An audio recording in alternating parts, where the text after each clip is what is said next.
Nigeria is no longer fighting this war alone, and the most powerful part of that change is happening quietly. This is not about foreign soldiers landing on Nigerian soil.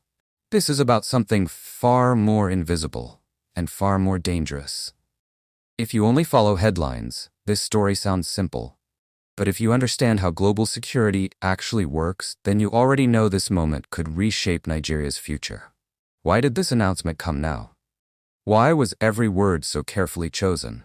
And why are armed groups watching this development more closely than most Nigerians? Stay with me, because the most important part of this story is not what was said publicly, it's what the silence suggests. For years, Nigerians have heard the same reassurances. We were told the situation was under control, we were told new strategies were in place, we were told progress was being made. Yet for many communities, especially in the north and northwest, daily life told a different story.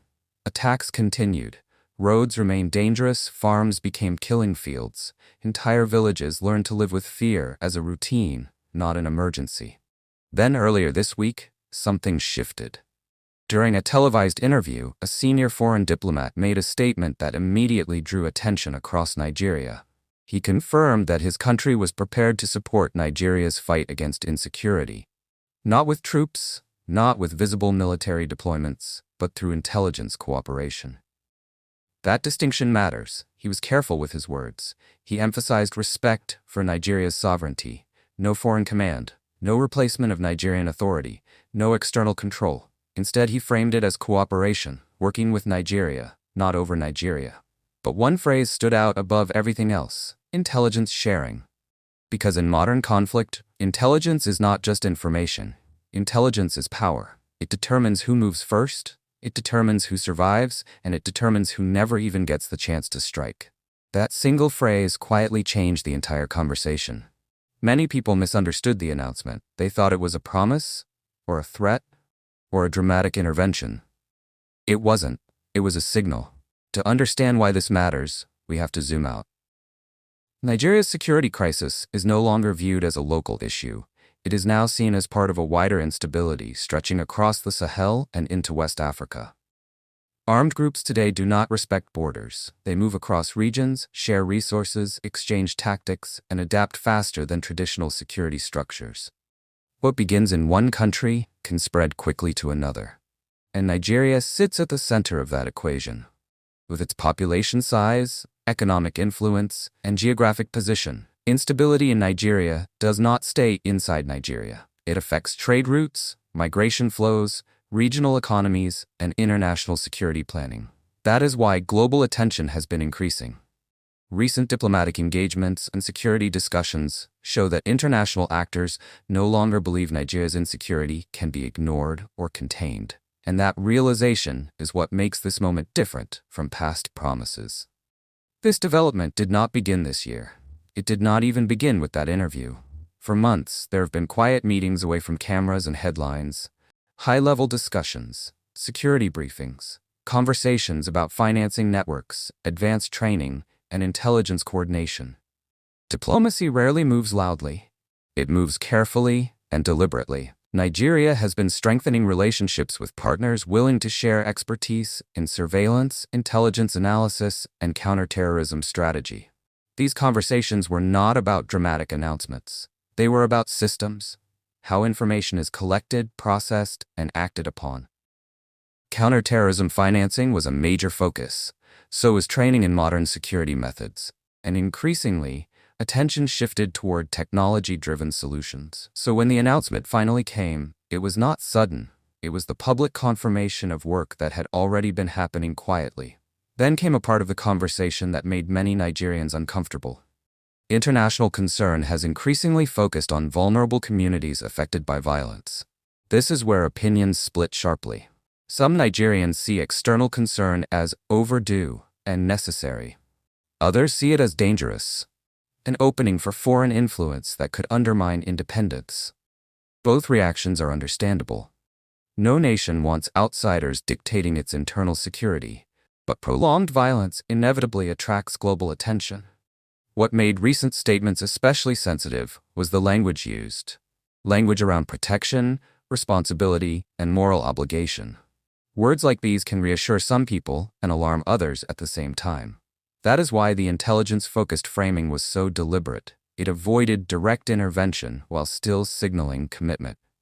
To understand why intelligence is so central, we need to look at the enemy itself. The armed groups Nigeria faces today are not what they were 10 years ago. They are organized, they are adaptive, they understand technology. Some use drones, some rely on encrypted communication. Some operate with funding networks that extend beyond Nigeria's borders. This is not a conflict that can be solved by bravery alone. Modern threats require modern tools: data, surveillance, predictive analysis, and coordination. Without intelligence, security forces react after attacks happen. With intelligence, they disrupt plans before they are executed. That difference saves lives. And that is the gap this cooperation is meant to close. Nigeria's current security approach reflects a clear shift: less emphasis on mass troop deployments, more focus on intelligence-led operations. The idea is to detect threats early, through aerial surveillance, cyber monitoring, and coordinated data analysis, rather than responding after damage has been done. The objective is not endless combat. The objective is disruption. Disrupt movement, disrupt communication, disrupt funding. By working with partners who specialize in intelligence rather than occupation, Nigeria aims to reduce risk to its personnel while increasing effectiveness. This is not about replacing Nigerian forces. It is about strengthening them. But power, especially invisible power, always raises questions. Who controls the data? Who stores it? Who decides how it is used? There are concerns about long-term dependence, data sovereignty, and whether external interests might one day conflict with national priorities. These are not paranoid fears. They are serious questions that deserve attention. At the same time, doing nothing is also a decision, and one with proven consequences. The real challenge is balance, gaining support without losing control. That balance will determine whether this moment becomes a breakthrough or a warning. One thing, however, is already clear. Nigeria's position on the global stage is changing. This development signals more than cooperation. It signals strategic importance. It shows that Nigeria is now seen as too important to fail, too central to ignore, and too influential to leave unstable. This is not about today's headlines. It is about the next decade. The success or failure of this approach will shape how Nigeria is engaged, supported, and scrutinized moving forward. So the real questions remain unanswered. Will intelligence cooperation translate into safer roads? Will farmers return to their land without fear? Will communities finally experience peace, not just promises? Those answers will not come from statements or interviews. They will come from results. And those results will take time. This story is still unfolding, quietly, strategically, and mostly out of public view.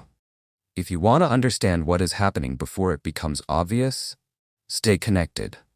Like this video if it helped you see the bigger picture. Subscribe if you want analysis without noise, because the next chapter of Nigeria's security story may arrive without warning.